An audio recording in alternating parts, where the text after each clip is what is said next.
Hello and welcome to the Sherlock Holmes Bedtime Stories podcast. Each episode is a section from a classic Sherlock Holmes story with relaxing music to help you fall asleep. If you love the podcast and never miss an episode, please follow us on Spotify and Apple Podcasts and leave a 5-star rating. If our podcast has become a part of your bedtime routine, please consider supporting the show by clicking the link in the show notes. Our show is completely free, in part thanks to support from listeners like you. There are options to give one time or on a monthly basis. So sleep easier by clicking the Support This Podcast link in the show notes and become a supporter today. And as always, if you're enjoying the pod, please spread the word. Sharing with friends and family really does help. Thank you for joining us this evening.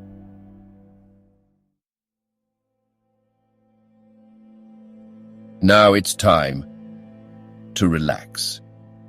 Let your body fall into a comfortable position in your bed and drift gently into a state of total relaxation with tonight's story. A Scandal in Bohemia. Part 1. To Sherlock Holmes, she is always the woman. I have seldom heard him mention her under any other name. In his eyes, she eclipses and predominates the whole of her sex. It was not that he felt any emotion akin to love for Irene Adler. All emotions, and that one particularly, were abhorrent to his cold, precise, but admirably balanced mind. He was, I take it, the most perfect reasoning and observing machine that the world has seen, but as a lover, he would have placed himself in a false position. He never spoke of the softer passions save with a jibe and a sneer. They were admirable things for the observer, excellent for drawing the veil from men's motives and actions. But for the trained reasoner to admit such intrusions into his own delicate and finely adjusted temperament was to introduce a distracting factor which might throw a doubt upon all his mental results. Grit in a sensitive instrument, or a crack in one of his own high-power lenses would not be more disturbing than a strong emotion in a nature such as his. And yet there was but one woman to him, and that woman was the late Irene Adler, of dubious and questionable memory. I had seen little of Holmes lately. My marriage had drifted us away from each other. My own complete happiness and the home-centered interests which rise up around the man who first finds himself master of his own establishment were sufficient to absorb all my attention, while Holmes, who loathed every form of society with his whole Bohemian soul, remained in our lodgings in Baker Street, buried among his old books, and alternating from week to week between cocaine and ambition, the drowsiness of the drug, and the fierce energy of his own keen nature. He was still, as ever, deeply attracted by the study of crime and occupied his immense faculties and extraordinary powers of observation in following out those clues and clearing up those mysteries which had been abandoned as hopeless by the official police. From time to time I heard some vague account of his doings, of his summons to Odessa in the case of the Trepov murder, of his clearing up of the singular tragedy of the Atkinson brothers at Trincomalee, and finally of the mission which he had accomplished so delicately and successfully for the reigning family of Holland. Beyond these signs of his activity, however, which I merely shared with all the readers of the daily press, I knew little of my former friend and companion. One night, it was on the 20th of March, 1888, I was returning from a journey to a patient, for I had now returned to civil practice, when my way led me through Baker Street.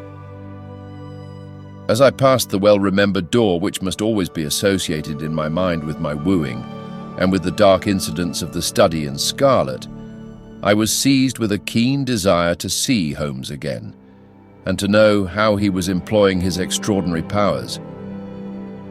His rooms were brilliantly lit, and even as I looked up, I saw his tall, spare figure pass twice in a dark silhouette against the blind. He was pacing the room swiftly, eagerly, with his head sunk upon his chest and his hands clasped behind him. To me, who knew his every mood and habit, his attitude and manner told their own story. He was at work again. He had risen out of his drug-created dreams and was hot upon the scent of some new problem.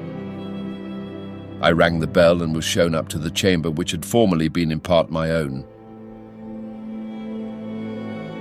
His manner was not effusive, it seldom was, but he was glad, I think, to see me. With hardly a word spoken, but with a kindly eye, he waved me to an armchair, threw across his case of cigars, and indicated a spirit case and a gasogene in the corner. Then he stood before the fire and looked me over in his singular, introspective fashion. "Wedlock suits you," he remarked. "I think, Watson, that you have put on 7.5 pounds since I saw you." "7?" I answered. "Indeed, I should have thought a little more. Just a trifle more, I fancy, Watson. And in practice again, I observe, you did not tell me that you intended to go into harness." "Then how do you know?" "I see it, I deduce it.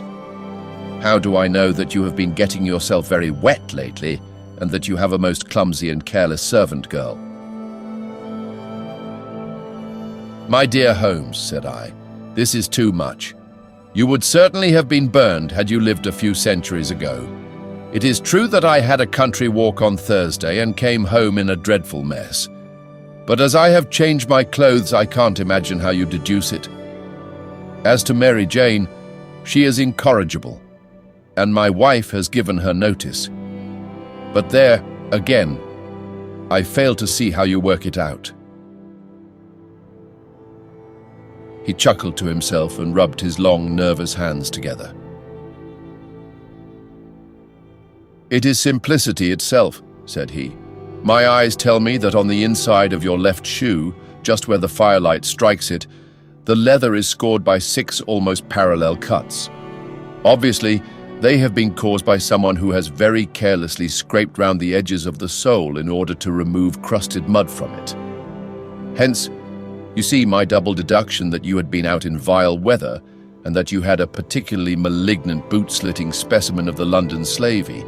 As to your practice, if a gentleman walks into my room smelling of iodoform, with a black mark of nitrate of silver upon his right forefinger, and a bulge on the right side of his top hat to show where he has secreted his stethoscope, I must be dull indeed if I do not pronounce him to be an active member of the medical profession." I could not help laughing at the ease with which he explained his process of deduction. "When I hear you give your reasons," I remarked, "the thing always appears to me to be so ridiculously simple that I could easily do it myself, though at each successive instance of your reasoning I am baffled until you explain your process, and yet I believe that my eyes are as good as yours." "Quite so," he answered, lighting a cigarette and throwing himself down into an armchair.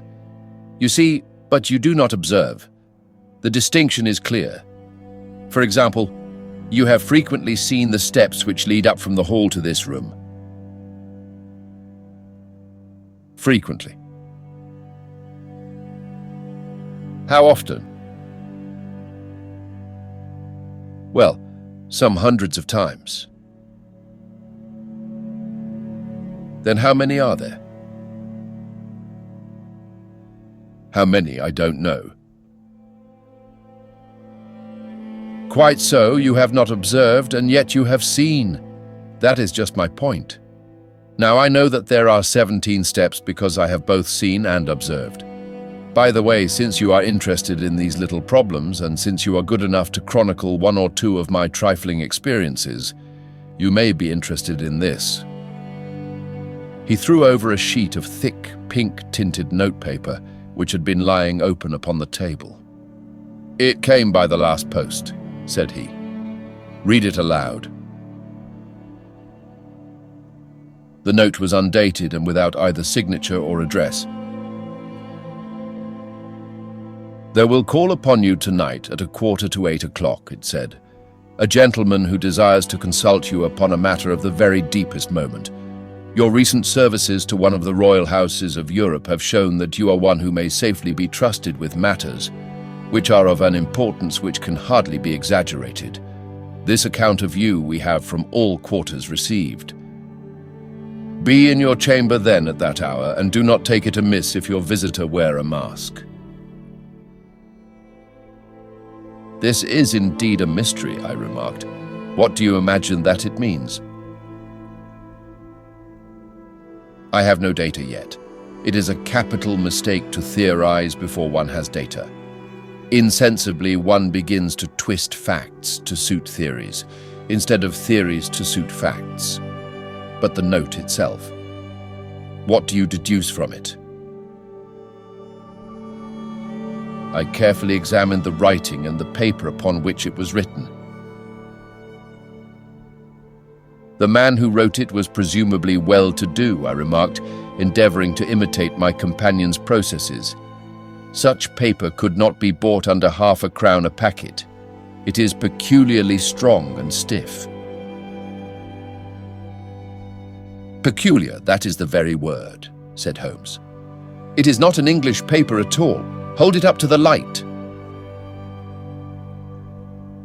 I did so and saw a large E with a small g, a P, and a large G with a small t woven into the texture of the paper. "What do you make of that?" asked Holmes. "The name of the maker, no doubt, or his monogram, rather." "Not at all. The G with the small t stands for Gesellschaft, which is the German for company. It is a customary contraction like our co. P, of course, stands for Papier. Now for the egg. Let us glance at our Continental Gazetteer." He took down a heavy brown volume from his shelves. "Eglo Eglanitz. Here we are, Egria. It is in a German-speaking country in Bohemia, not far from Carlsbad. Remarkable as being the scene of the death of Wallenstein and for its numerous glass factories and paper mills. Ha! Ha, my boy! What do you make of that?" His eyes sparkled, and he sent up a great blue, triumphant cloud from his cigarette. "The paper was made in Bohemia," I said. "Precisely. And the man who wrote the note is a German. Do you note the peculiar construction of the sentence, 'This account of you we have from all quarters received'? A Frenchman or Russian could not have written that. It is the German who is so uncourteous to his verbs. It only remains, therefore, to discover what is wanted by this German who writes upon Bohemian paper and prefers wearing a mask to showing his face. And here he comes, if I'm not mistaken, to resolve all our doubts." As he spoke, there was the sharp sound of horses' hoofs and grating wheels against the curb, followed by a sharp pull at the bell. Holmes whistled. "A pair by the sound," said he. "Yes," he continued, glancing out of the window. "A nice little brougham and a pair of beauties. 150 guineas apiece. There's money in this case, Watson, if there is nothing else." "I think that I had better go, Holmes." "Not a bit, Doctor. Stay where you are. I am lost without my Boswell, and this promises to be interesting. It would be a pity to miss it." "But your client—" "Never mind him. I may want your help, and so may he. Here he comes. Sit down in that armchair, Doctor, and give us your best attention." A slow and heavy step, which had been heard upon the stairs and in the passage, paused immediately outside the door. Then there was a loud and authoritative tap. "Come in," said Holmes. A man entered who could hardly have been less than 6 feet 6 inches in height, with the chest and limbs of a Hercules. His dress was rich with a richness which would, in England, be looked upon as akin to bad taste. Heavy bands of astrakhan were slashed across the sleeves and fronts of his double-breasted coat, while the deep blue cloak which was thrown over his shoulders was lined with flame-coloured silk and secured at the neck with a brooch which consisted of a single flaming beryl. Boots which extended halfway up his calves and which were trimmed at the tops with rich brown fur completed the impression of barbaric opulence which was suggested by his whole appearance. He carried a broad-brimmed hat in his hand while he wore across the upper part of his face, extending down past the cheekbones, a black vizard mask, which he had apparently adjusted that very moment, for his hand was still raised to it as he entered. From the lower part of the face he appeared to be a man of strong character, with a thick, hanging lip and a long, straight chin suggestive of resolution, pushed to the length of obstinacy. "You had my note?" he asked with a deep, harsh voice and a strongly marked German accent. "I told you that I would call." He looked from one to the other of us, as if uncertain which to address. "Pray take a seat," said Holmes. "This is my friend and colleague, Dr. Watson, who is occasionally good enough to help me in my cases. Whom have I the honor to address?" "You may address me as the Count von Kram, a Bohemian nobleman. I understand that this gentleman, your friend, is a man of honor and discretion, whom I may trust with a matter of the most extreme importance. If not, I should much prefer to communicate with you alone." I rose to go, but Holmes caught me by the wrist and pushed me back into my chair. "It is both, or none," said he. "You may say before this gentleman anything which you may say to me." The Count shrugged his broad shoulders. "Then I must begin," said he, "by binding you both to absolute secrecy for 2 years. At the end of that time the matter will be of no importance. At present, it is not too much to say that it is of such weight it may have an influence upon European history." "I promise," said Holmes. "And I." "You will excuse this mask," continued our strange visitor. "The august person who employs me wishes his agent to be unknown to you, and I may confess at once that the title by which I have just called myself is not exactly my own." "I was aware of it," said Holmes dryly. "The circumstances are of great delicacy, and every precaution has to be taken to quench what might grow to be an immense scandal and seriously compromise one of the reigning families of Europe. To speak plainly, the matter implicates the great house of Ormstein, hereditary kings of Bohemia."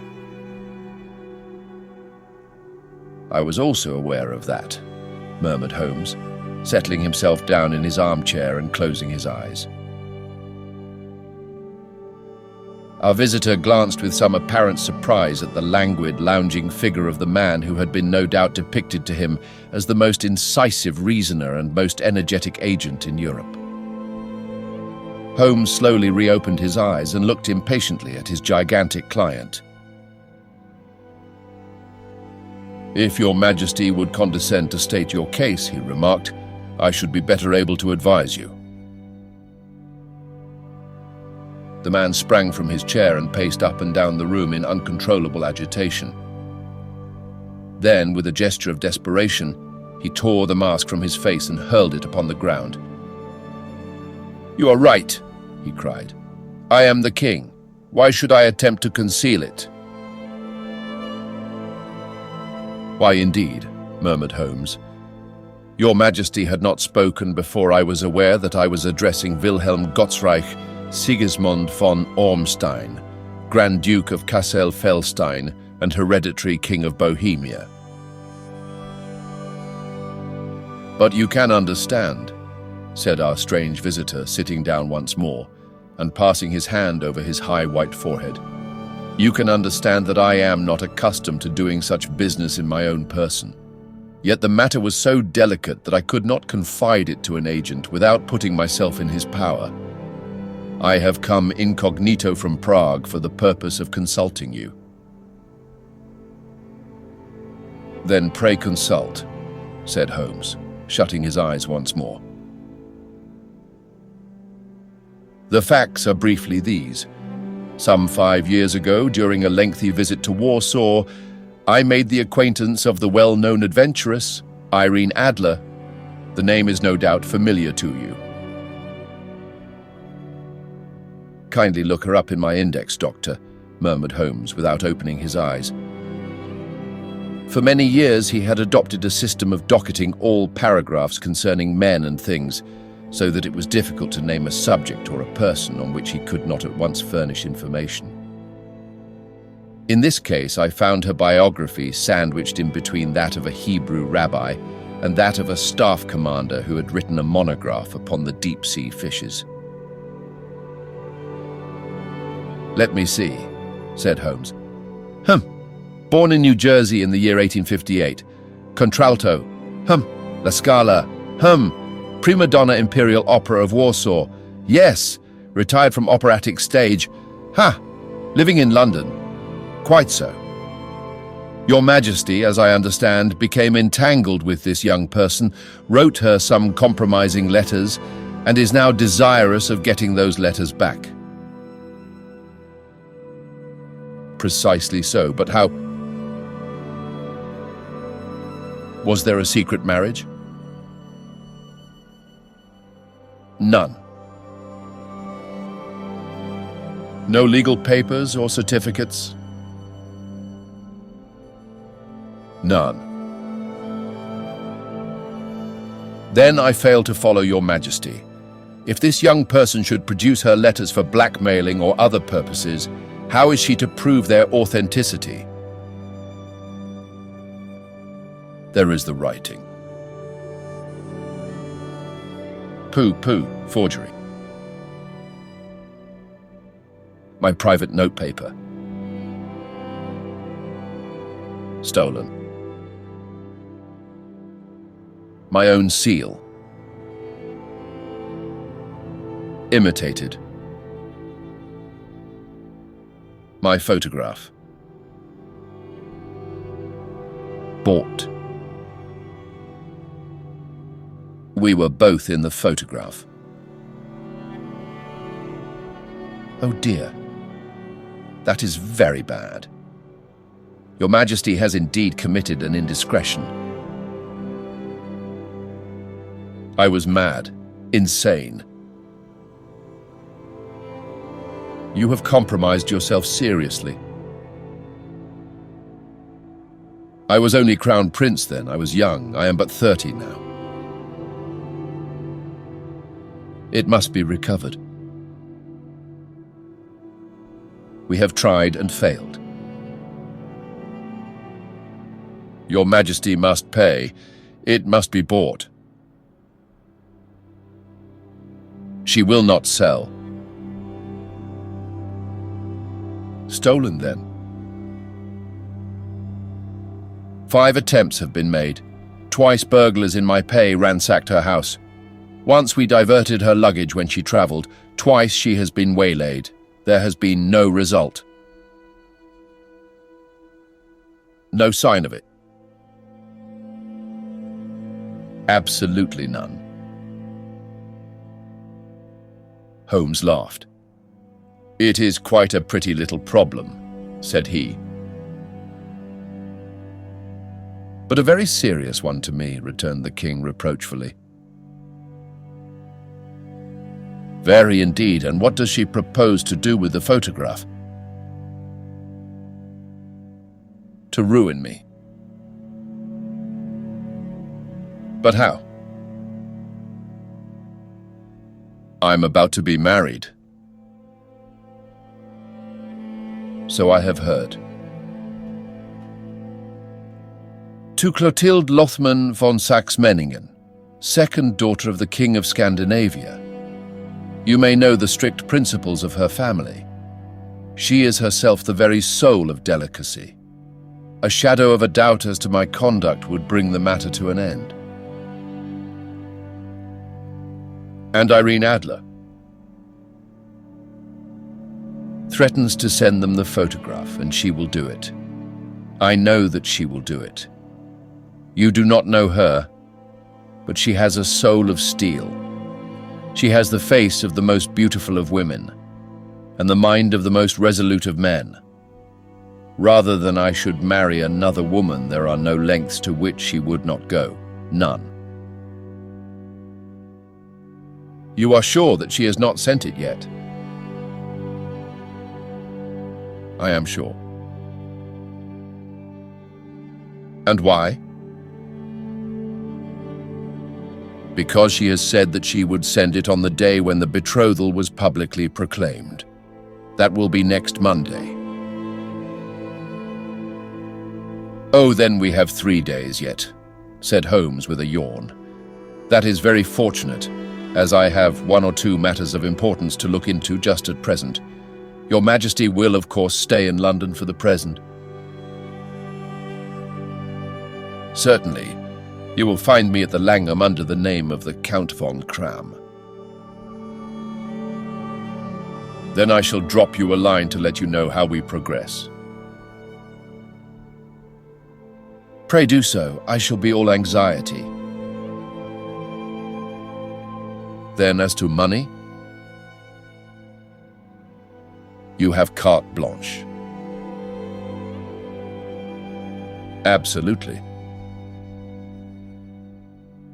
I tell you that I would give one of the provinces of my kingdom to have that photograph. And for present expenses? The king took a heavy chamois leather bag from under his cloak and laid it on the table. There are £300 in gold and 700 in notes, he said. Holmes scribbled a receipt upon a sheet of his notebook and handed it to him. And Mademoiselle's address, he asked. Is Bryony Lodge, Serpentine Avenue, St. John's Wood? Holmes took a note of it. One other question, said he. Was the photograph a cabinet? It was. Then good night, Your Majesty, and I trust that we shall soon have some good news for you. And good night, Watson, he added, as the wheels of the royal brougham rolled down the street. If you will be good enough to call tomorrow afternoon at 3 o'clock, I should like to chat this little matter over with you. Part 2.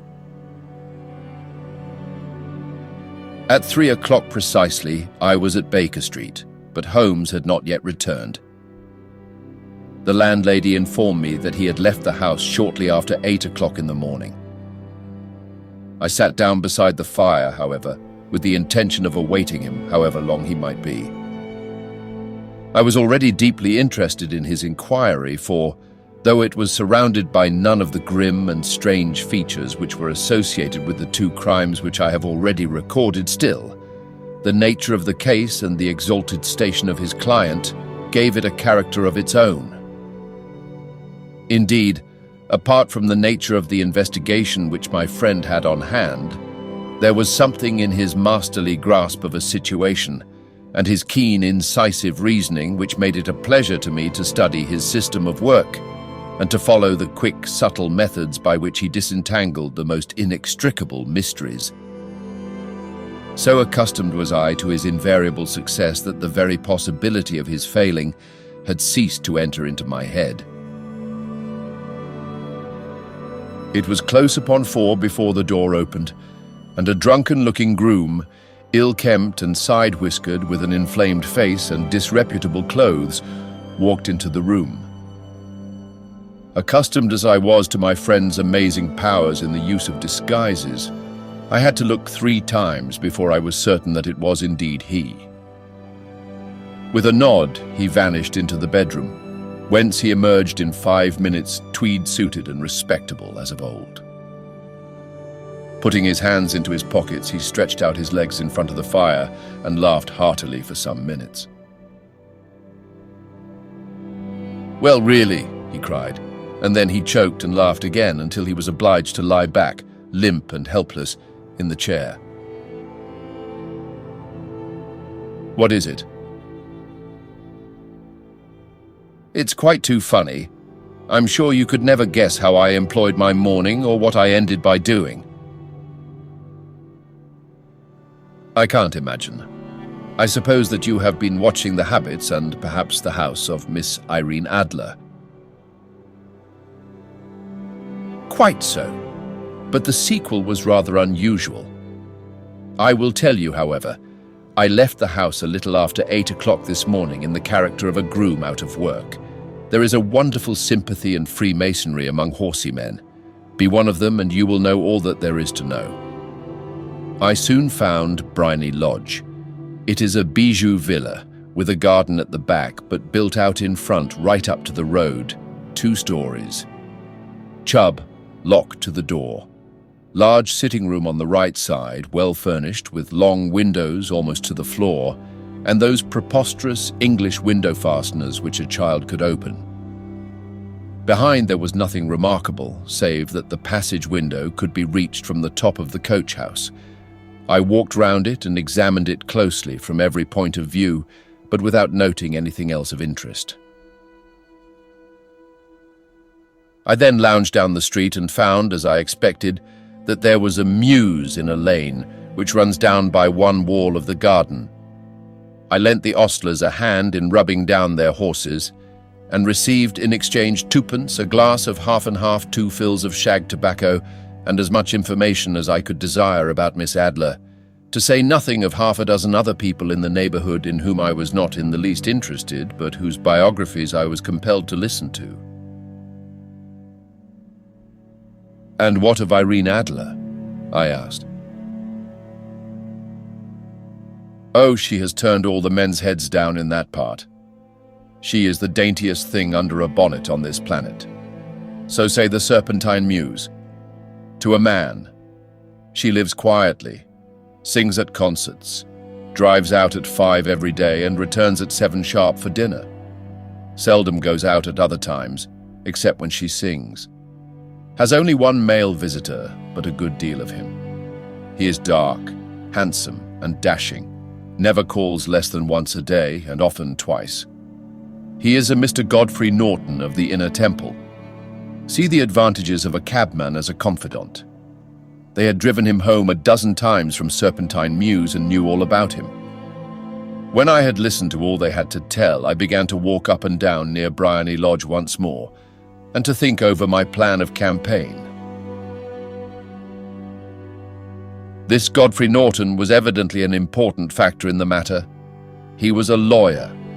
That sounded ominous.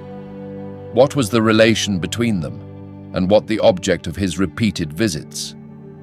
Was she his client, his friend, or his mistress? If the former, she had probably transferred the photograph to his keeping. If the latter, it was less likely. On the issue of this question depended whether I should continue my work at Briony Lodge or turn my attention to the gentleman's chambers in the temple. It was a delicate point, and it widened the field of my inquiry. I fear that I bore you with these details, but I have to let you see my little difficulties if you are to understand the situation. "I'm following you closely," I answered. I was still balancing the matter in my mind when a hansom cab drove up to Briony Lodge, and a gentleman sprang out. He was a remarkably handsome man, dark, aquiline, and moustached, evidently the man of whom I had heard. He appeared to be in a great hurry, shouted to the cabman to wait, and brushed past the maid who opened the door with the air of a man who was thoroughly at home. He was in the house about half an hour, and I could catch glimpses of him in the windows of the sitting room, pacing up and down, talking excitedly, and waving his arms. Of her I could see nothing. Presently he emerged looking even more flurried than before. As he stepped up to the cab, He pulled a gold watch from his pocket and looked at it earnestly. "Drive like the devil," he shouted. "First to Gross and Hankey's in Regent Street, and then to the Church of St. Monica in the Edgware Road, half a guinea if you do it in 20 minutes. Away they went, and I was just wondering whether I should not do well to follow them, when up the lane came a neat little landau, the coachman with his coat only half buttoned and his tie under his ear, while all the tags of his harness were sticking out of the buckles. It hadn't pulled up before she shot out of the hall door and into it. I only caught a glimpse of her at the moment, but she was a lovely woman, with a face that a man might die for. "The Church of St. Monica, John," she cried, "and half a sovereign if you reach it in 20 minutes. This was quite too good to lose, Watson. I was just balancing whether I should run for it or whether I should perch behind her landau when a cab came through the street.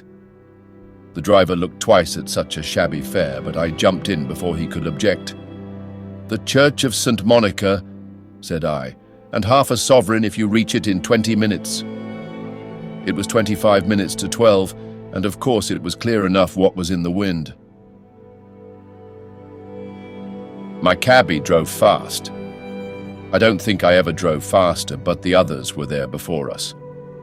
The cab and the landau with their steaming horses were in front of the door when I arrived. I paid the man and hurried into the church. There was not a soul there save the two whom I had followed, and a surpliced clergyman who seemed to be expostulating with them. They were all three standing in a knot in front of the altar. I lounged up the side aisle like any other idler who has dropped into a church. Suddenly, to my surprise, the three at the altar faced round to me, and Godfrey Norton came running as hard as he could towards me. "Thank God," he cried. "You'll do. Come, come."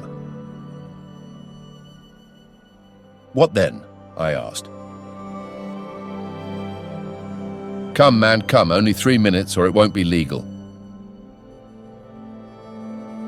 I was half dragged up to the altar, and before I knew where I was, I found myself mumbling responses which were whispered in my ear, and vouching for things of which I knew nothing, and generally assisting in the secure tying up of Irene Adler, spinster, to Godfrey Norton, bachelor. It was all done in an instant, and there was the gentleman thanking me on the one side and the lady on the other, while the clergyman beamed on me in front. It was the most preposterous position in which I ever found myself in my life, and it was the thought of it that started me laughing just now.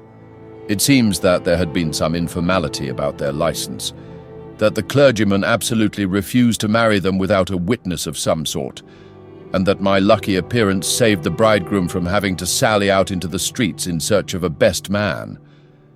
The bride gave me a sovereign, and I mean to wear it on my watch chain in memory of the occasion. "This is a very unexpected turn of affairs," said I. "And what then?" "Well, I found my plans very seriously menaced. It looked as if the pair might take an immediate departure, and so necessitate very prompt and energetic measures on my part. At the church door, however, they separated, he driving back to the temple and she to her own house. "I shall drive out in the park at 5 as usual," she said as she left him. I heard no more. They drove away in different directions, and I went off to make my own arrangements. "Which are?" "Some cold beef and a glass of beer," he answered, ringing the bell. "I have been too busy to think of food, and I am likely to be busier still this evening. By the way, Doctor, I shall want your cooperation." "I shall be delighted." "You don't mind breaking the law?" "Not in the least." "Nor running a chance of arrest?" "Not in a good cause?" "Oh, the cause is excellent." "Then I am your man." "I was sure that I might rely on you." "But what is it you wish?" When Mrs. Turner has brought in the tray, I will make it clear to you. Now, he said as he turned hungrily on the simple fare that our landlady had provided.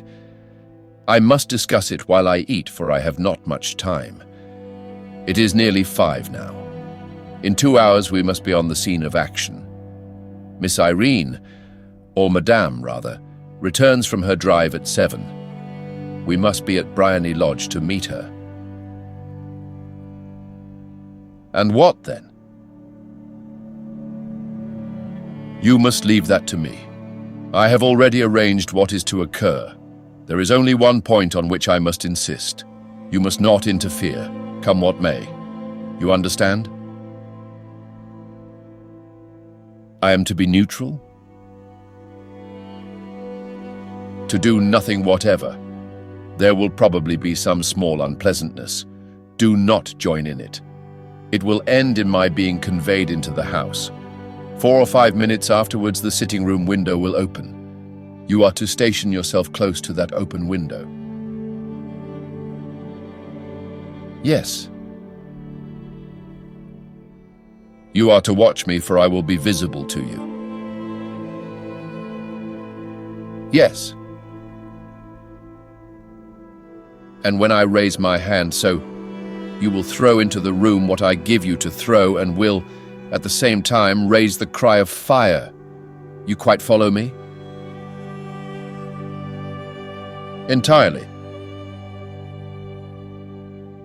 It is nothing very formidable, he said, taking a long, cigar-shaped roll from his pocket. It is an ordinary plumber's smoke rocket, fitted with a cap at either end to make it self-lighting. Your task is confined to that. When you raise your cry of fire, it will be taken up by quite a number of people. You may then walk to the end of the street, and I will rejoin you in 10 minutes.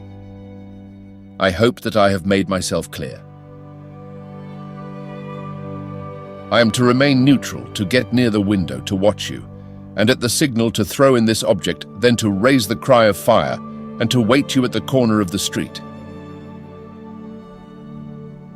Precisely.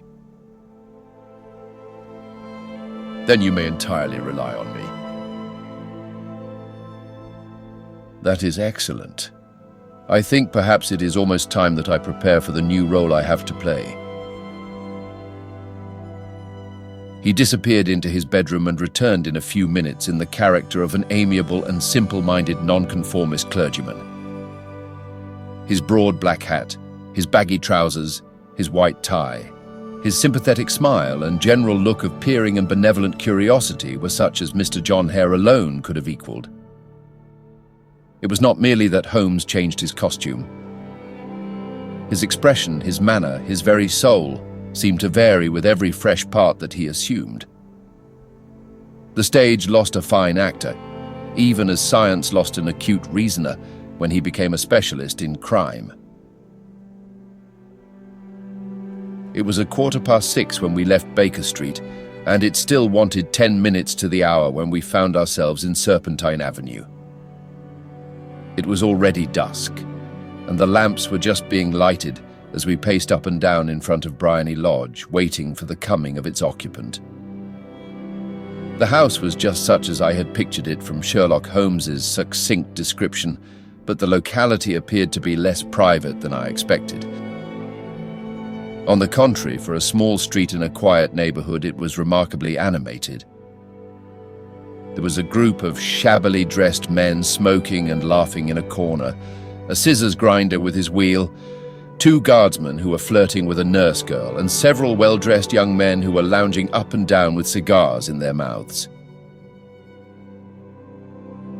"You see," remarked Holmes as we paced to and fro in front of the house, "this marriage rather simplifies matters. The photograph becomes a double-edged weapon now. The chances are that she would be as averse to its being seen by Mr. Godfrey Norton as our client is to its coming to the eyes of his princess. Now the question is, where are we to find the photograph?" "Where indeed?" "It is most unlikely that she carries it about with her. It is cabinet size. too large for easy concealment about a woman's dress. She knows that the king is capable of having her waylaid and searched. 2 attempts of the sort have already been made. We may take it then that she does not carry it about with her. Where then?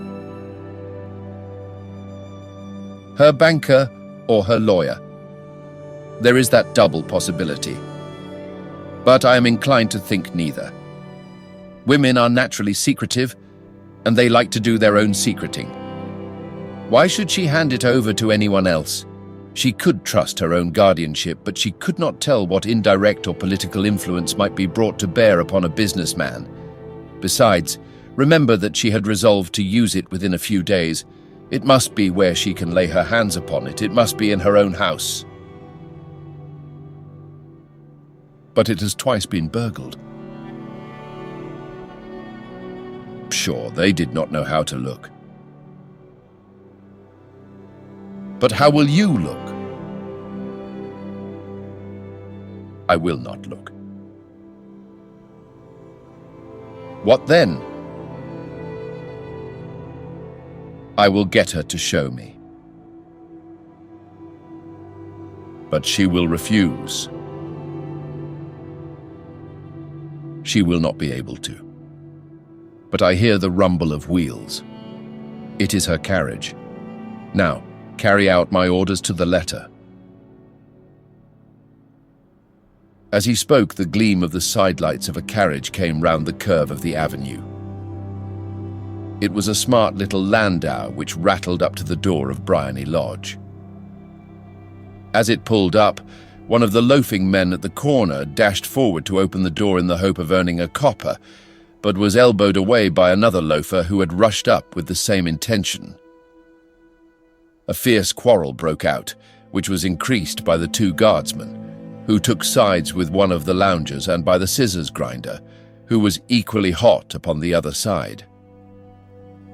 A blow was struck, and in an instant the lady, who had stepped from her carriage, was the centre of a little knot of flushed and struggling men, who struck savagely at each other with their fists and sticks.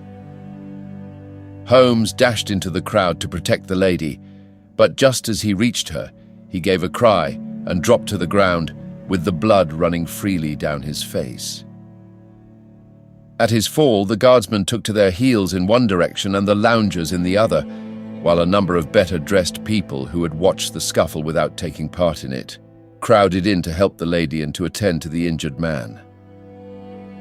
Irene Adler, as I will still call her, had hurried up the steps, but she stood at the top with her superb figure outlined against the lights of the hall, looking back into the street. "Is the poor gentleman much hurt?" she asked. "He is dead," cried several voices. "No, no, there's life in him," shouted another. "But he'll be gone before you can get him to hospital." "He's a brave fellow," said a woman. "They would have had the lady's purse and watch if it hadn't been for him. They were a gang, and a rough one too. Ah, he's breathing now. He can't lie in the street. May we bring him in, Ma'am?" "Surely, bring him into the sitting room. There is a comfortable sofa. This way, please." Slowly and solemnly, he was borne into Briony Lodge and laid out in the principal room, while I still observed the proceedings from my post by the window. The lamps had been lit, but the blinds had not been drawn, so that I could see Holmes as he lay upon the couch. I do not know whether he was seized with compunction at that moment for the part he was playing, but I know that I never felt more heartily ashamed of myself in my life than when I saw the beautiful creature against whom I was conspiring, or the grace and kindliness with which she waited upon the injured man. And yet it would be the blackest treachery to Holmes to draw back now from the part which he had entrusted to me. I hardened my heart and took the smoke rocket from under my ulster. After all, I thought, we are not injuring her. We are but preventing her from injuring another. Holmes had sat up upon the couch, and I saw him motion like a man who is in need of air. A maid rushed across and threw open the window. At the same instant, I saw him raise his hand, and at the signal, I tossed my rocket into the room with a cry of fire. The word was no sooner out of my mouth than the whole crowd of spectators, well-dressed and ill, gentlemen, ostlers, and servant maids, joined in a general shriek of fire. Thick clouds of smoke curled through the room and out at the open window. I caught a glimpse of rushing figures, and a moment later the voice of Holmes from within, assuring them that it was a false alarm. Slipping through the shouting crowd, I made my way to the corner of the street, and in 10 minutes was rejoiced to find my friend's arm in mine, and to get away from the scene of uproar. He walked swiftly and in silence for some few minutes until we had turned down one of the quiet streets which led towards the Edgware Road. "You did it very nicely, Doctor," he remarked. "Nothing could have been better. It is all right." "You have the photograph?" "I know where it is." "And how did you find out?" "She showed me as I told you she would." I am still in the dark. "I do not wish to make a mystery," said he, laughing. "The matter was perfectly simple. You, of course, saw that everyone in the street was an accomplice. They were all engaged for the evening." "I guessed as much." "Then, when the row broke out, I had a little moist red paint in the palm of my hand. I rushed forward, fell down, clapped my hand to my face, and became a piteous spectacle. It is an old trick." That also I could fathom. "Then they carried me in. She was bound to have me in. What else could she do? And into her sitting room, which was the very room which I suspected. It lay between that and her bedroom, and I was determined to see which. They laid me on a couch. I motioned for air. They were compelled to open the window, and you had your chance." "How did that help you?" "It was all important. When a woman thinks that her house is on fire, her instinct is at once to rush to the thing which she values most. It is a perfectly overpowering impulse, and I have more than once taken advantage of it. In the case of the Darlington substitution scandal, it was of use to me, and also in the Arnsworth Castle business. A married woman grabs at her baby. An unmarried one reaches for her jewel box. Now it was clear to me that Our Lady of today had nothing in the house more precious to her than what we are in quest of. She would rush to secure it. The alarm of fire was admirably done. The smoke and shouting were enough to shake nerves of steel. She responded beautifully. The photograph is in a recess behind a sliding panel just above the right bell pull. She was there in an instant, and I caught a glimpse of it as she half drew it out. When I cried out that it was a false alarm, she replaced it, glanced at the rocket, rushed from the room, and I have not seen her since.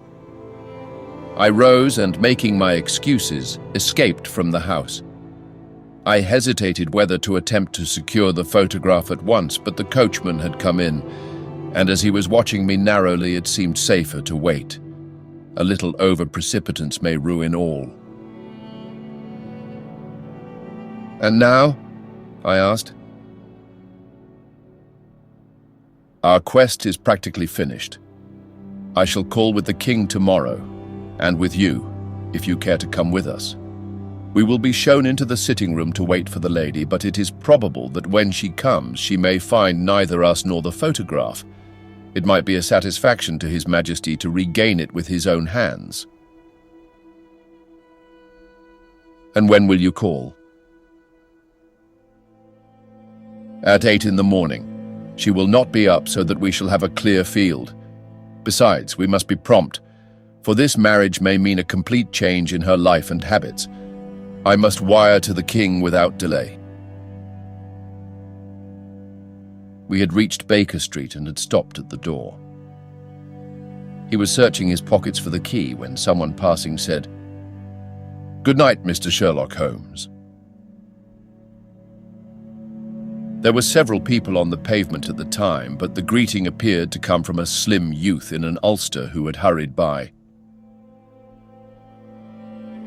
"I've heard that voice before," said Holmes, staring down the dimly lit street.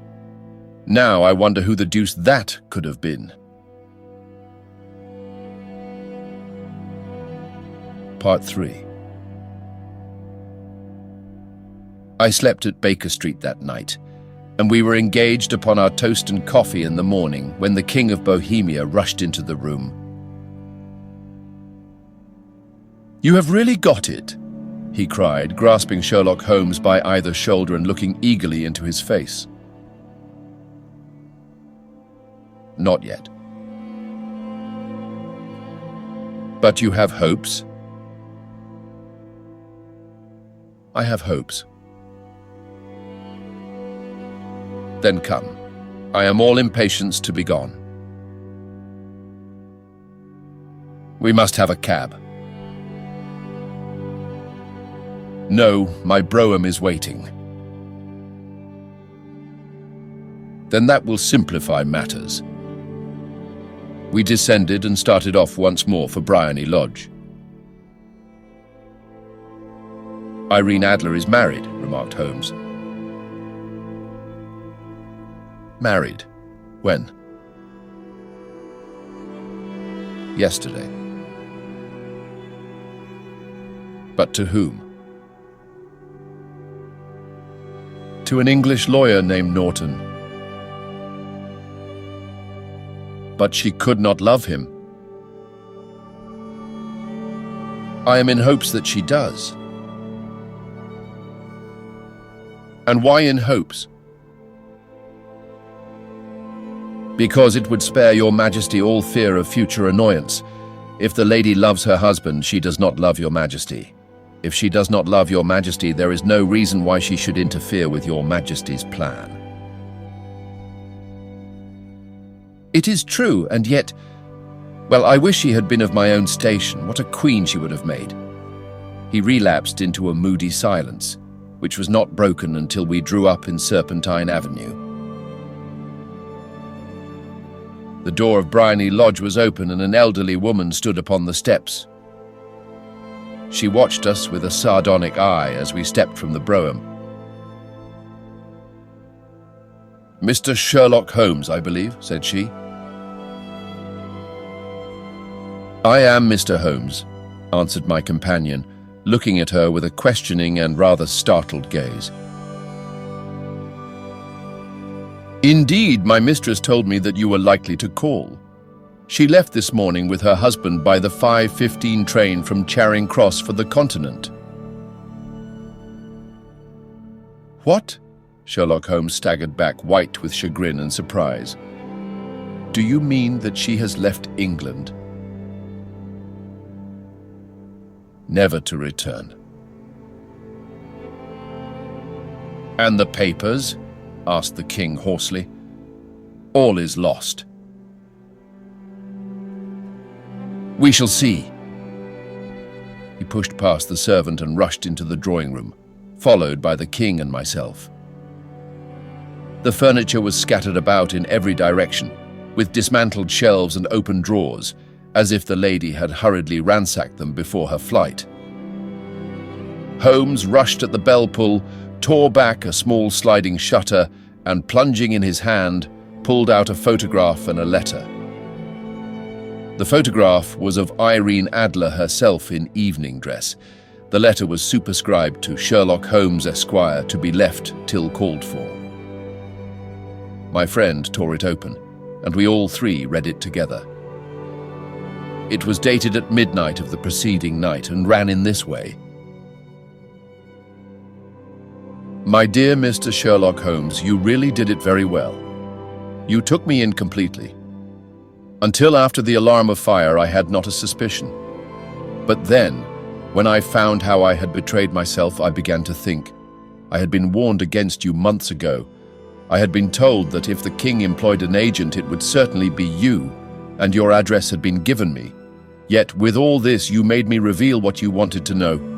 Even after I became suspicious, I found it hard to think evil of such a dear, kind old clergyman. But you know, I have been trained as an actress myself. Male costume is nothing new to me. I often take advantage of the freedom which it gives. I sent John the coachman to watch you, ran upstairs, got into my walking clothes, as I call them, and came down just as you departed. Well, I followed you to your door and so made sure that I was really an object of interest to the celebrated Mr. Sherlock Holmes. Then I, rather imprudently, wished you good night and started for the temple to see my husband. We both thought the best resource was flight, when pursued by so formidable an antagonist. So you will find the nest empty when you call tomorrow. As to the photograph, your client may rest in peace. I love and am loved by a better man than he. The king may do what he will without hindrance from one whom he has cruelly wronged.